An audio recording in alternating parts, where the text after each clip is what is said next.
நிறைய பேர் வந்து இப்போ கட்சிகள் தொடங்குறாங்க, எல்லாமே பண்ணாங்க. இப்போ வந்து விஜய் அண்ணா வந்து கட்சி தொடங்கிக்கிறாரு. அவர் வந்து எப்படின்னா வந்து நிறைய ஒரு பல கோடிகளை விட்டு தான் இந்த அரசியல் வந்திருக்கிறாரு. அவங்க மாரி ஆளுக்கெல்லாம் நம்ம ஆதரவு கண்டிப்பா இருக்கும். இப்போ ஜெயசிம்மா வந்திருக்காங்க, அண்ணன் சார்லஸ் அண்ணா வந்திருக்காரு. சார்லஸ் அண்ணா வந்திருக்காருன்னா அவரும் பல வந்து கோடிகள்லாம் இழந்துட்டு தான் நம்ம இந்த அரசியல் பண்ணணும். பூச்சியில் வந்து அவருக்கும் பல்வேறு விமர்சனம் இருக்கு. அவங்களுக்கே விமர்சனம் இருக்கு, நாமளாம் அவங்களே எதுவும் கிடையாது. நாம அந்த விமர்சனம் தாண்டி கண்டிப்பா அரியாப்பா மற்றும் மனவெளி 2 தொகுதியிலும் நிக்கிறேன். எந்த ஒரு மாற்று கருத்தும் கிடையாது. எப்படி மக்கள் முதல்வர் ஐயா 2 தொகுதியில் நிக்கிறாரோ அந்த மாதிரி அரியாப்பா 2 மனவெளி 2 தொகுதியில் நிற்பேன். இல்ல எந்த ஒரு மாற்று கருத்தும் கிடையாது. இன்னைக்கு இந்த தேதி வந்து 16/11/2025 இந்த தேதியை நோட் பண்ணி வச்சீங்க. கண்டிப்பா சொல்றேன், 2 தொகுதியை நான் சொல்லி வச்சு அடிப்பேன். இல்ல எந்த ஒரு மாற்று கருத்தும் கிடையாது.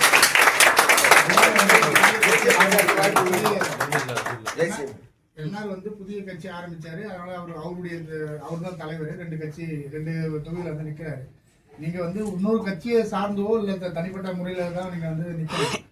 எப்படி உங்களுக்கு 2 சாத்தியமாகும் அப்படின்னு நான் சுழற்சி போடுவேங்க. எனக்கு வந்து கட்சி சீட்டு தரனாலும் எனக்குன்னு தனிப்பட்ட மக்கள் செல்வாக்கு இருக்குது. நீங்க கடந்த 2 ஆண்டுகளா நான் எல்லா தொகுதியிலும் 30 தொகுதியில இருக்குன்னா பாண்டிச்சேரியில இருக்கிற 23 தொகுதியில நலத்திட்டங்கள் பண்ணியிருக்கேன். மண்ணாடிப்பட்ட தொகுதியில இருந்து நம்ம பாகூர் வரைக்கும் பண்ணியிருக்கேன். பாகூர்ல நலத்திட்டங்கள் பண்ணியிருக்கிறேன். மங்களம் தொகுதியில